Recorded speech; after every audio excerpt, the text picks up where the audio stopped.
mwese mukurikira ikondera info turabasuhuje aho muri hose cyane cyane abari mu Rwanda tukaba tunabashimira ibitekerezo mutugezaho buri gihe yishyira gahunda z'ikondera info. Urubuga twise fata ijambo n'urubuga buri wese ashobora kuvugiramo. Mu kiganiro cy'uyu munsi turakaba turi kumwe n'uhagarariye ishyaka PDP Imanzi ngira ngo abibwire. Urakoze Agnes.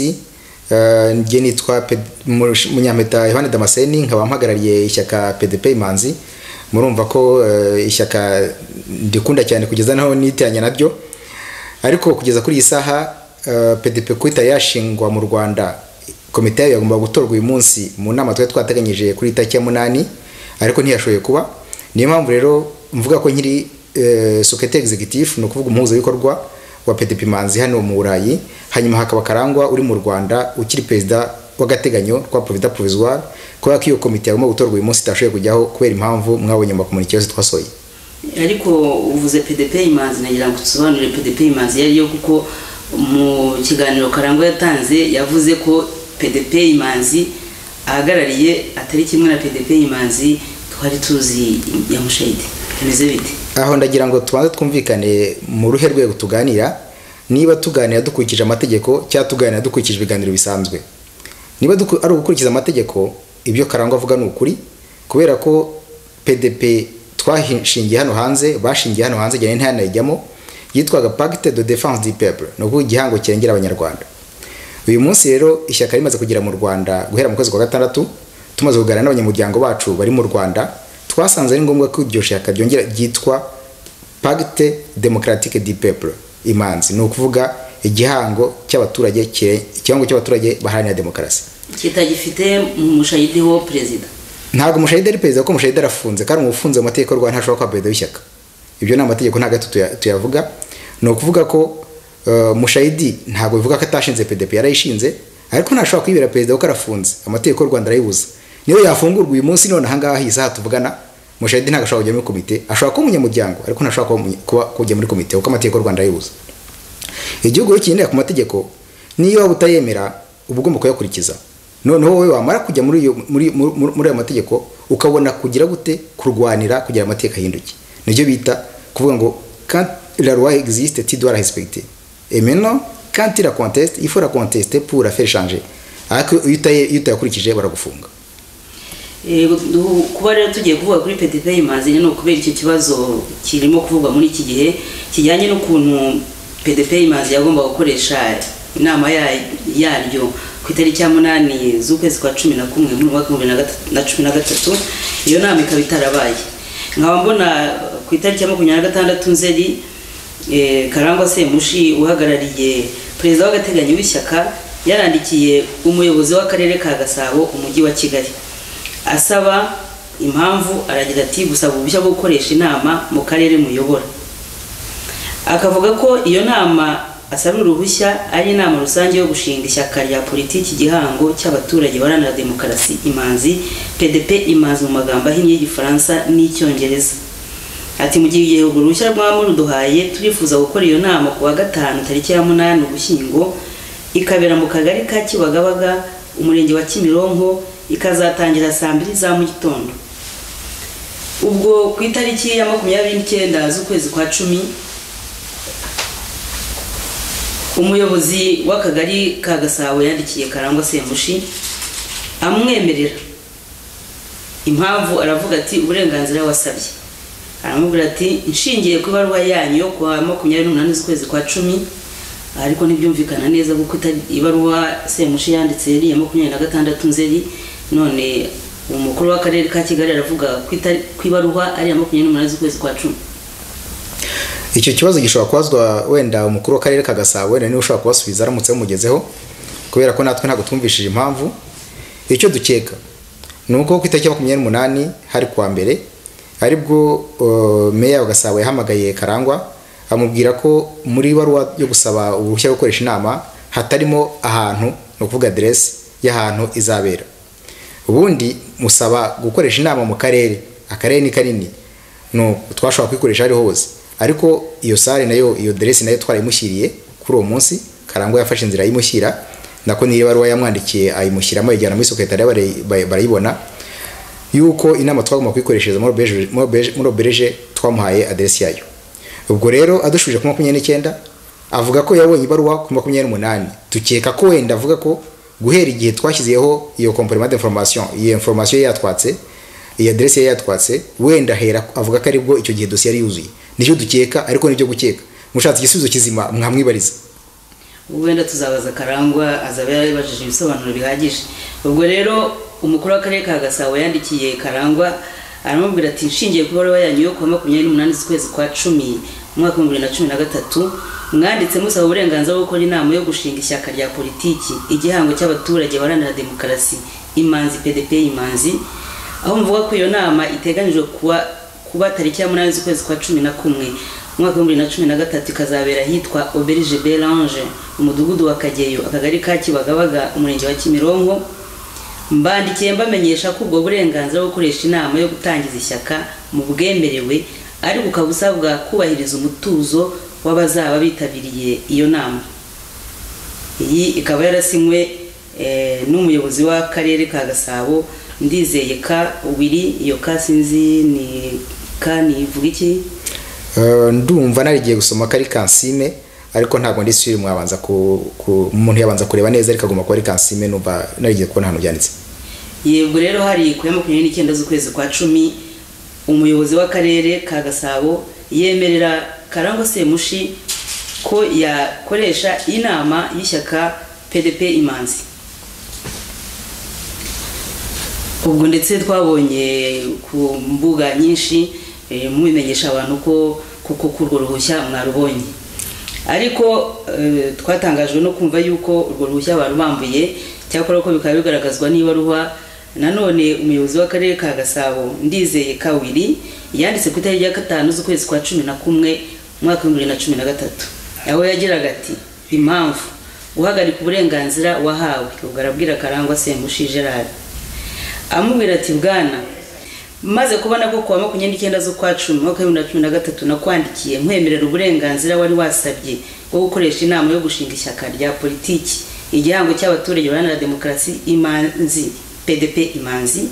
Iyo nama ikaba yari iteganijwe kuba tariki ya 8 z'ukwezi kwa 11 2013 ikabera hitwa Auberge Belange. Nyuma yo kubona amakuru ashingiye ku manza zaciwe n'inkiko kwishyaka kusabira gukora inama yo kuritangiza ari ishyaka PDP Imanzi ryashingiwe mu mahanga riyoborwa na bwana Mushayidi Deogratias, maze kubona ko bwana Mushayidi Deogratias yahamijwe ibyaha n'inkiko z'u Rwanda birimo icyaha cyo gucura umugambi wo kugira nawo ubutegetsi buriho hakoreshejwe intambara nk'uko cyateganywaga kandi kigahanwa n'ingingo y'165 y'igitabo cy'amategeko ahana ibyaha byakurikizwaga icyo gihe, maze kubona ko izo manza zamaze kuba itegeko kandi icyaha twavuze haruguru akaba yaragihamijwe hashingiwe ku ishyaka PDP Imanzi ryari rifite gahunda yo gukuraho ubutegetsi buriho mu Rwanda hakoreshejwe intambara. Nshingiye kuri izo manza zabaye itegeko, nkwandikiye nkumenyesha ko uburenganzira bwo gukoresha inama yo gushinga ishyaka rya politiki PDP Imanzi tubuvanyeho. Ibise umuyobozi w'akarere ka Gasabo avuga niko bimereye PDP Imanzi.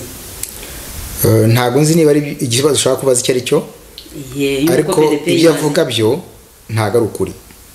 Icya mbere nuko PDP Imanzi avuga mu rubanza rwa Mushayidi bavuga ko Mushayidi yashinze ishyaka ryitwa PDP Imanzi ni mu rubanza, ariko mu myanzuro y'urubanza ntago bigeze bemera ko Mushayidi ari umunyapolitiki.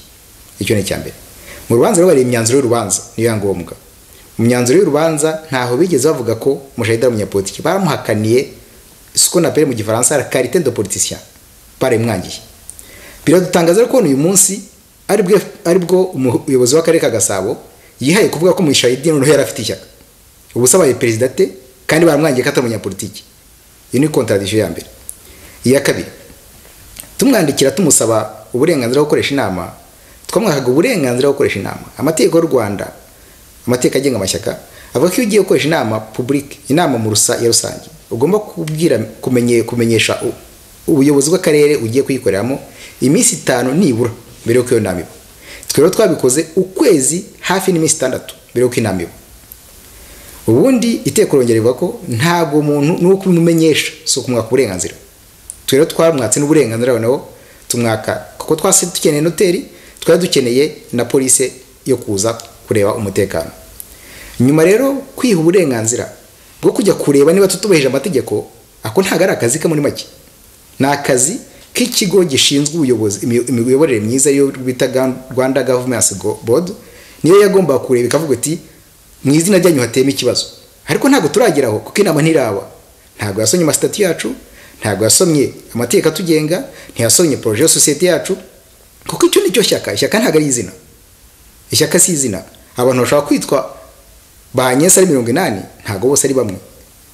Epi ikindi mucaye dacirwa ubanza mu Rwanda PDP ntiyabagaho. Kuko ishyaka riba hari uko ryemewe. Oya ikintu kitabaho, association itabaho, ntushaka kwicira ubanza. Ikindi cyagane ucyaha ni gatozi. Niyo mushahidi yarakoze ibyaha nkuko inkiko zabimuhamije, nabyo tuzabireba kuko twe muri PDP ntabwo tubyemera.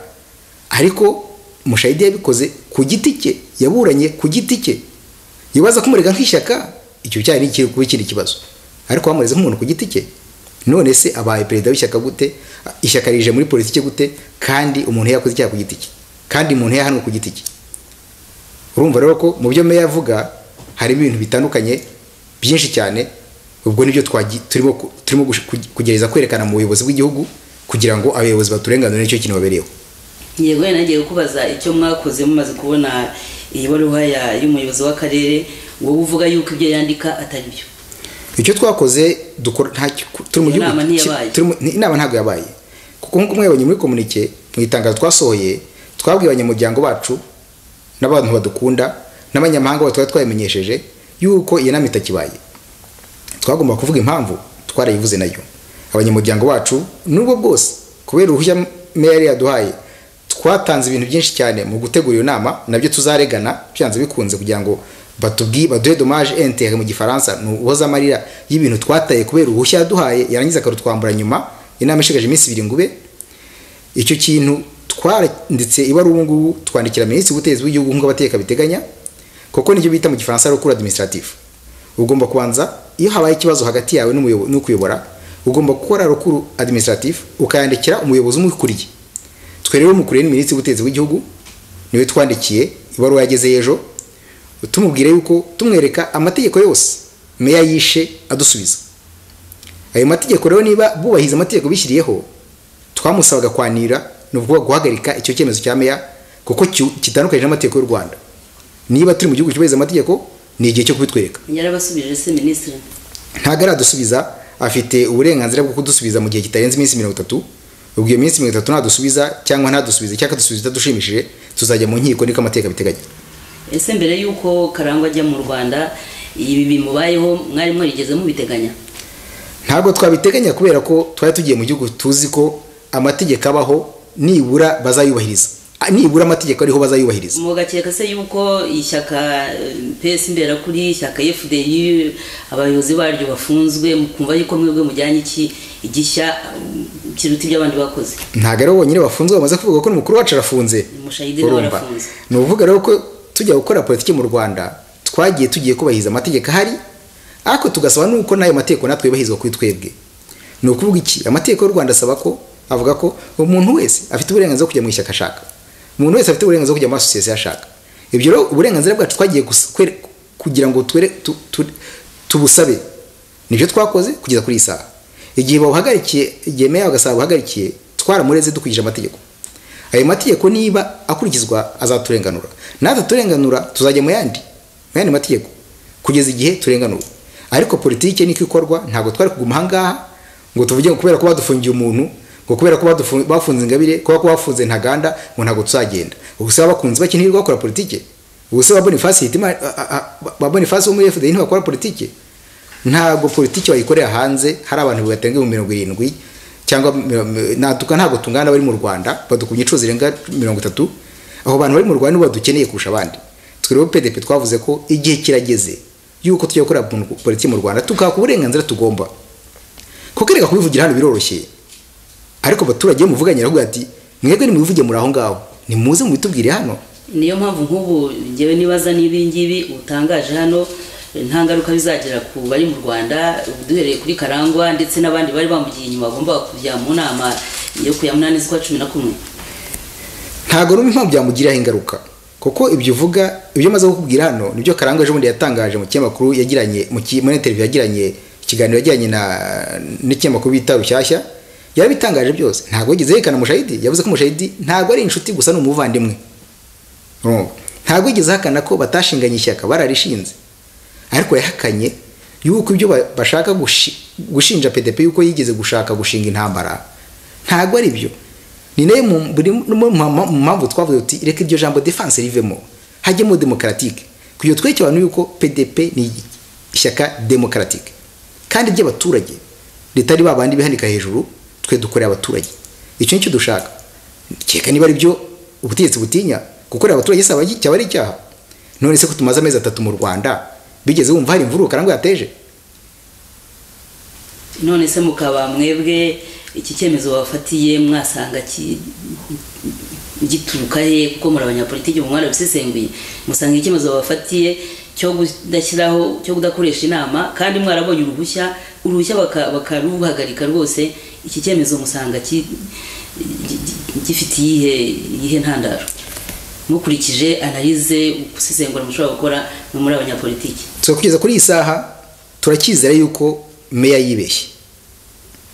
Niyo mpamvu n'ubu ngubu aramutse agarutse akavuga ati naribeshyire uruhashye rwanda rwabashubije, twambwira uti nta kibazo, amakosa abaho.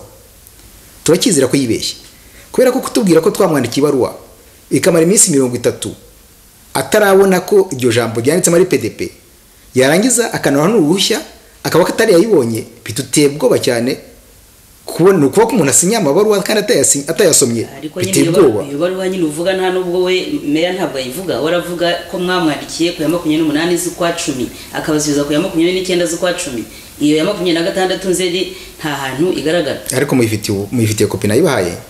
Ikopi turayifite, ariko iya meya ntabwo ayivuga.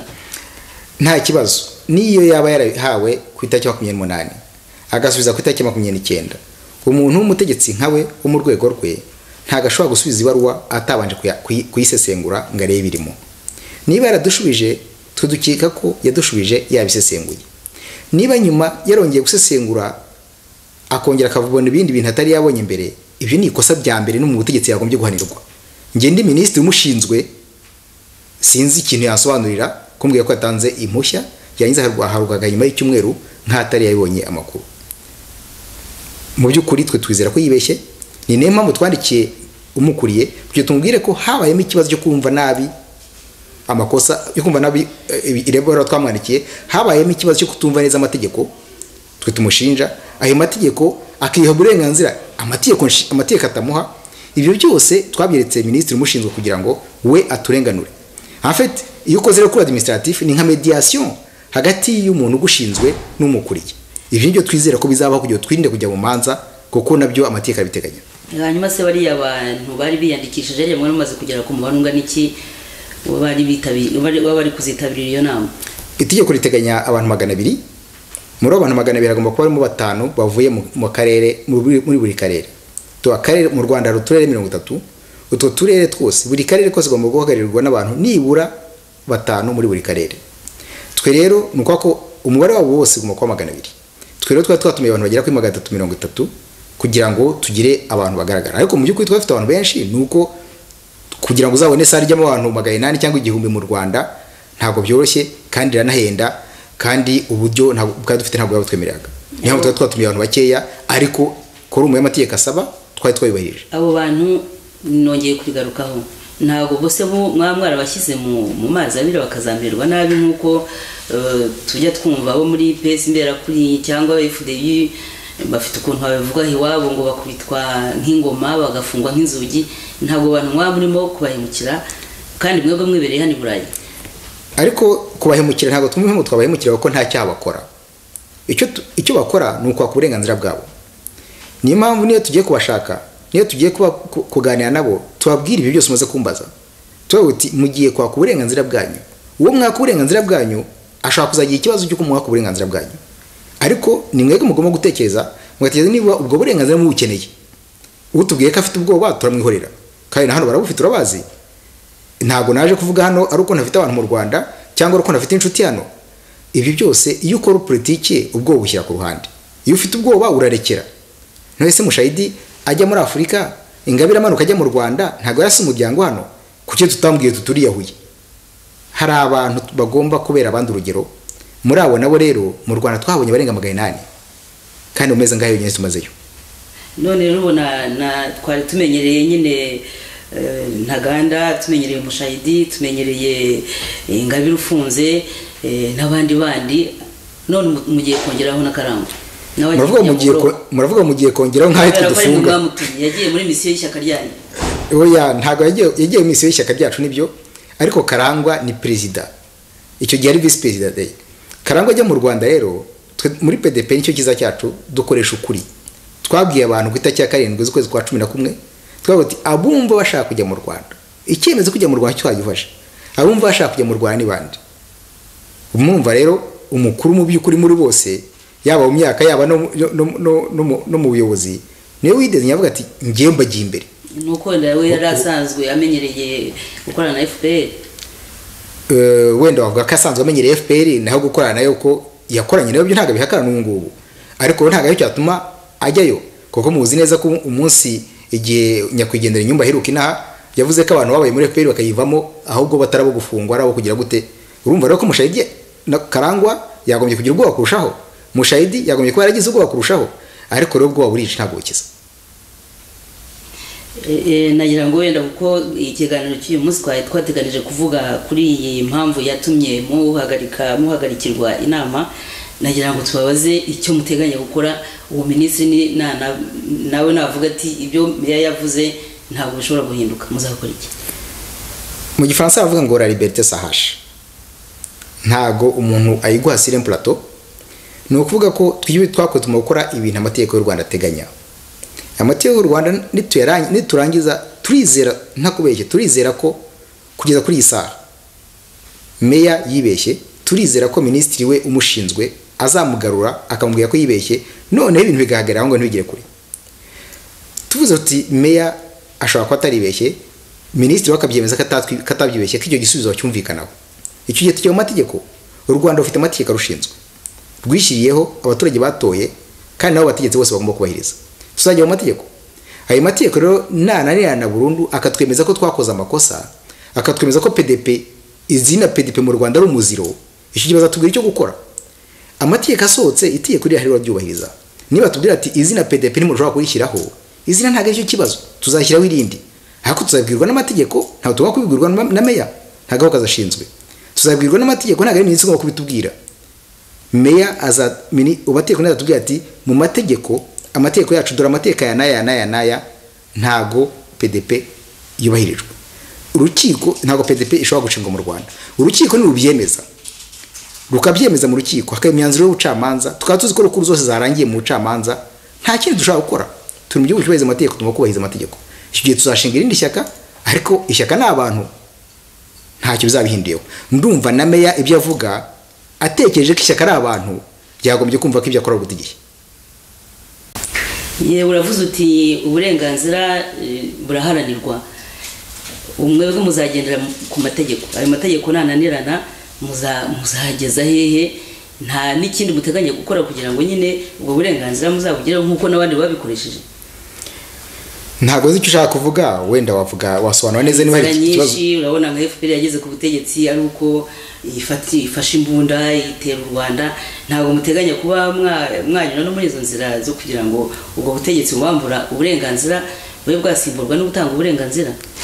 Icyo kibisubizo rero urumva ko nshatse nakiguha ukanya, kubera ko twe turizera ko bitazagera aho ngaho, ariko niyo byageraho amategeko atwangira burundu, twashinga indi shyaka titwa PDP Manzi, ariko rimwe abanyamuryango wa PDP Manzi. Ibyo ni uburenganzira bwacu, byo ntabwo babitubuza.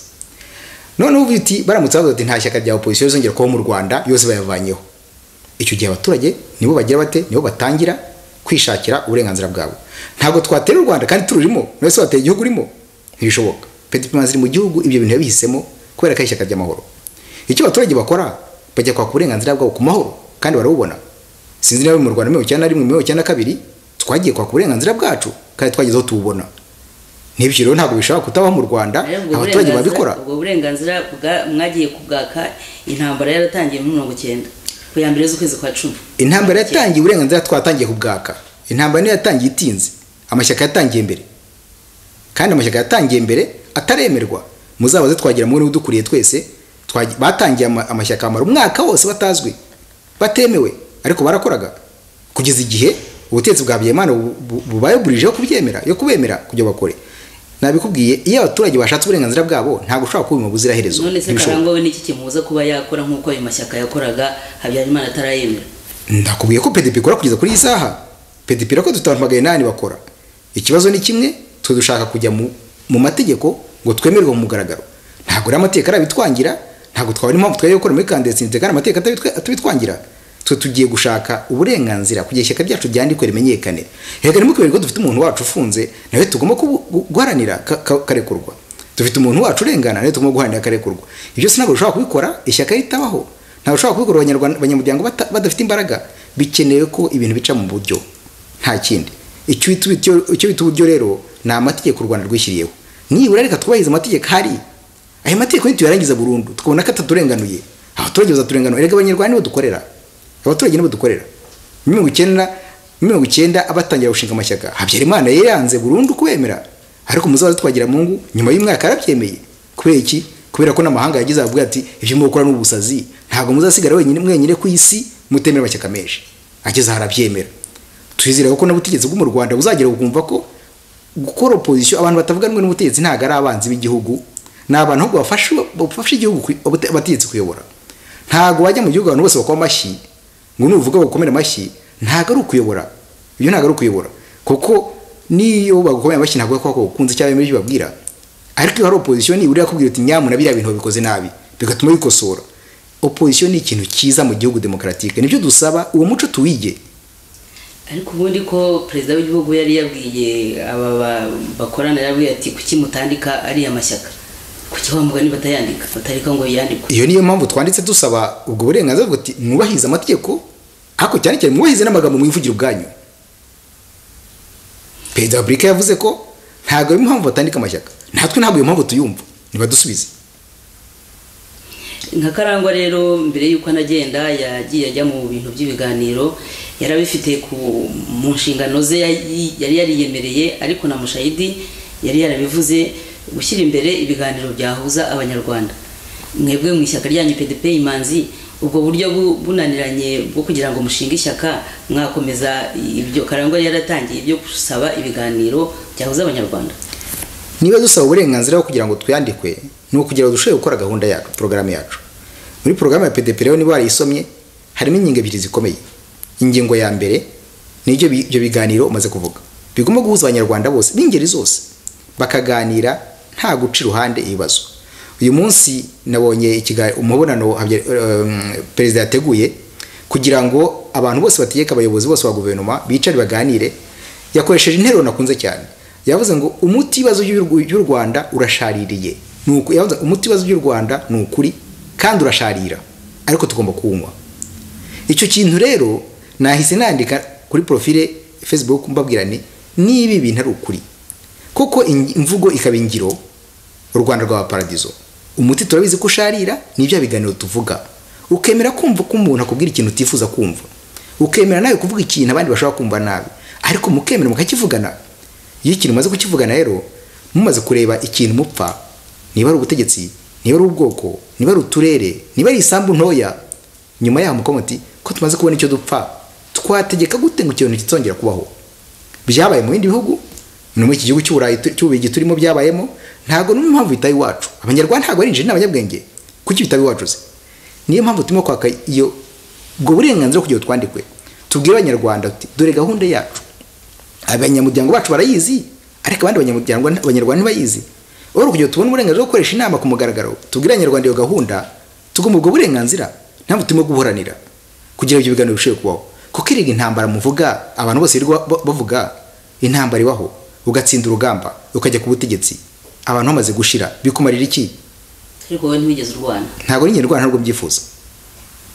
muri abo bajya muri ibyo biganiro se hari ibintu bimaze iminsi bivugwa bya FDL nayo mu ishyaka ryanyu mwumva yagombye kujya muri ibyo biganiro muyibona muti? Ndumva ibyo twarabivuze inshuro nyinshi cyane, special Makarangwa mu biganiro byose yakoresheje icyo kibazo bakibaje buri gihe yababwira na Mushayidi turimo kuvuga bari mu bantu bavuze bati FDL igomba kuza tukaganira nk'abandi abantu ba mbere.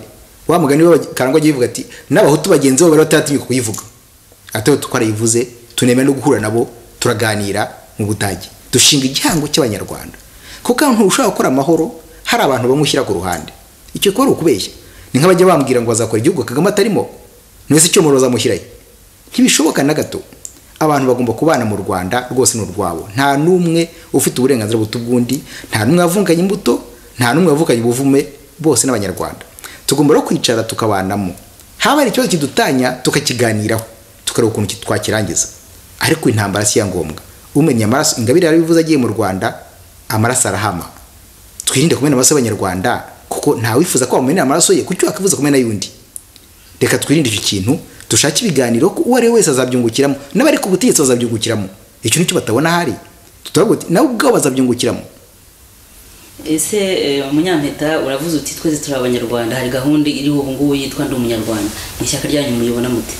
Iyo niyo nyine nakubwiraga mu kanya perezida yakoresheje inama kugira ngo ayisobanurire abaminisitiri no bazashoboye kwisobanurira abandi. Niba rero na minisitiri batarayumva, ubwo se ushaka kwimbaza igihe umuturage guteka intarangiraho. Nizere ko iyo nama bita Ndi Umunyarwanda ihuye nabyo biganiro byacu twifuza, nicyo twizera. Ariko mu by'ukuri abaminisitiri nabo bateranye umunsi bazamara iminsi 2 kugira bashobore kuyumva, bazahere bayisobanurira abanyarwanda bo turi bo. Nizere ko bazayidusobanura tukayumva, si tunizere ko arane huriye na dialogue tuvuga kugira ngo tube dusenyera umugozi umwe. Kuko hari abakeka ko yabije kugira ngo ihishe gato ijambo perezida yavuze ku tariki ya 3/6 aho yavugaga ngo abana b'abahutu bajye basaba imbabazi abatutsi. Niko abantu bakeka.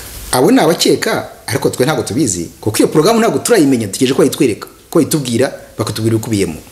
Igihe cyose batarabitubwira rero ntabwo twahera dukritika ikintu utarabona. Mu Kifaransa bavuga ngo il faut pas jeter le débat avec le bébé avec le débat. Ntabwo tuzi kiri muri iyo projet. Iyo projet kabanje bayidupresenter, no tuzahera tuvuga ati ibi ntabwo biri abanyarwanda, cyangwa twe ntibitubereye mu byo twateganya abanyarwanda. Iyi projet itandukanye ni yacu, tuzahera tubibabwira. Ariko igihe cyose projet tutarayibona ikiri mu maboko ya ministry na Perezida wa Republika, uyu munsi bari mu mwiherero, bakore no mwiherero, ntabwo ari mujya kutubaza ibintu mwiherero, ntabwo tubizi. No ku ijambo rya perezida cyo kwete cya 3/6 ryo mwararyumvise aho yabwiraga urubyiruko. Iryo jambo nabyumvise uko muri PDP imanzi se mwumvise cyangwa ku giti cyawe? Naritanze nayivuga ku giti cyanjye, ariko muri PDP banzatse nayivuga ko nabitanze mu kindi kiganiro, ntabwo ari ibanga nayivuze ku kindi kiganiro. Iryo jambo twese byaradushotse, cyateye ikibazo kubera ko ntabwo twumvaga ko umuntu yabwira abana, abenshi bari bataravuka icyo gihe, abenshi bari impinja, ngo basabe imbabazi z'ibintu batazi. Naho tangiye nkubwira ko ibyaha Mushayidi yahaniwe ntabwo ushobora kubazwa PDP ko icyaha ni gatozi. Ntabwo rero icyaha sogokuru yakoze nzajya kukibazwa kandi kitandeba, icyaha ni gatozi, ntibishoboka. Nuko ko nabo bana rero ntabwo bibareba, ariko abategetsi bo birabareba. Umutegetsi ashobora kwaka imbabazi akorekeje by'igihugu ibyo abaturage bakoze. Umutegetsi afite ubwo burenganzira. Nuko rero nka Kagame ahubwo yashobora kuvuga ati aba bantu igihugu cyabaye mu marorerwa, reka mu izina ry'abanyarwanda nakimbabazi abanyarwanda. Noneho mburu wa mbere utanga urugero, mvuge nti ibintu twakoze ni amarorerwa mu Rwanda, mureke twiyimiriye imbere y'Imana n'imbere y'abantu, dusaba imbabazi, dusabana imbabazi. Twatubatse ko byane tubavuga by'ibiganiro, twatutatangije ikibazo se. Ariko uzi umwe ruturutse ubukuru kuntu konge urara ukwiriye hose, uwo munsi abanyarwanda basabana imbabazi, ariko niba bihere ku mukuru. Nagira ngo rero turangize ugire ijambo wabwira abatwumva, cyane cyane abo bari bitabiriye kuza mu nama ya PDP imanzi, n'abandi bakumva bahumurize kuko ari abari bagize ubwoba ko wenda bashobora kumererwa nabi. Mbere yo kurangiza nagira ngo nongere ikusubiza ikibazo cyawe, nagira ngo nongere akantu. Maze iminsi ndeba ku profile ahantu hose, ku mafora ahantu hose, ku maforum ahantu hose baganira, bavuga ngo Karangwa ngo yaba yaragambaniye Mushayidi, ngo PDP ngo yabagambaniye Mushayidi ngo aramwihakanye. Icyo kibazo kitubabaza cyane iyo tuzi ko Mushayidi yafashwe hashize imyaka 4. Mushayidi yakatiwe burundu hashize imyaka 2. Mushayidi yava mu Kigali ajyanwa Impanga aho nta muryango wagira mu Rwanda. Mushayidi nta muntu n'umwe umuvandimwe wagira mu Rwanda, umugore n'abana ba muri Canada. Ni ukuvuga ko uwo muntu ni imfubyi pe yacu twese. Ariko ikintangaza ni uko umuntu yafunzwe akamara imyaka 4 afashwe. Uwo muntu yajyanywe Impanga mu Kigunda, ariko akaba nta muntu usijya abantu baki cyane n'inshuti twabonye baza kututabara mu byago nta wundi twabonye. Nyamara ubu ngubu nsigaye mbona abantu benshi bavuga ngo twaramugurishije, twamwihakanye. Abo bantu nta numwe twigeze tubona icyo gihe, kandi nyamara inshuti we na mu byago. Ngire icyo nasaba abantu bafite abavandimwe mu Rwanda, harimo n'abanyamakuru, abo bafite abavandimwe mu Rwanda, nyamakuru ashaka kujya ahantu hose no muri Iraq bajyayo, basagenda bajya kumusura muri prison, wenda bere kutamushyira ikintu cyo kumugemurira, ariko niba bajye kumubaza amakuru ye bamubaza uko abayeho, azabasobanurira. Mushayidi muzika aganira no baracyaganira, ntago yiheba, araganira pe, rwa rwenya muzi aracyarugira, azabaganiriza.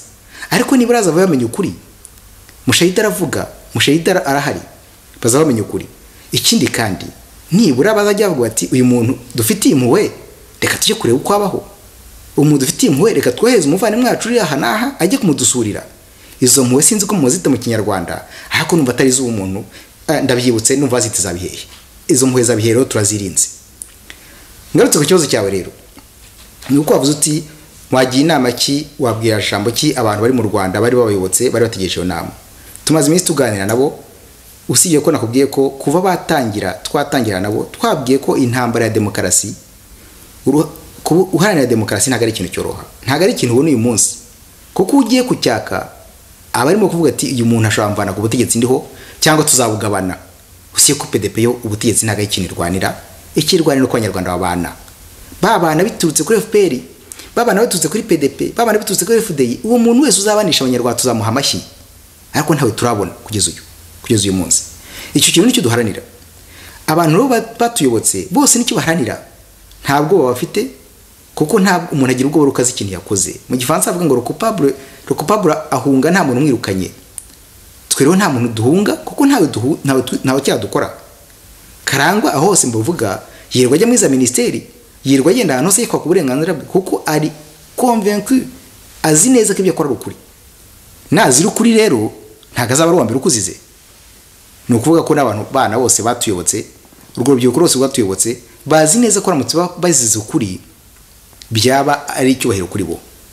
Nanjye kubwira ahangaha n'abandi bose dukorana nuko bavuga, ntago iki kintu ari ikintu dutinya. Iyo uvuga ukuri urahagarukema, ntabwo tuvuga twihishe, tuvuga ku mugaragaro. Ntabwo tujya mu Rwanda, ntabwo twagiye ku mugaragaro. Tujya mu Rwanda ntabwo twatuze umukuru wacu afunze, twari tubizi. Abamwe si ntibavuze ngo tujye kugurishwa, ngo FPR ngo yatuguze. Ubu se ko yatuguze kwita twemeye? Bavuga ko ari amacenga, ngo ni amacenga FPR, ngo buriya ejo bundi muzaba mwabonye uruhushya. Twizere ko ari amacenga natwe, kaje tuzabona uruhushya. Nta kubyara bisa rwose. Murakoze, ndabashimiye. Merci.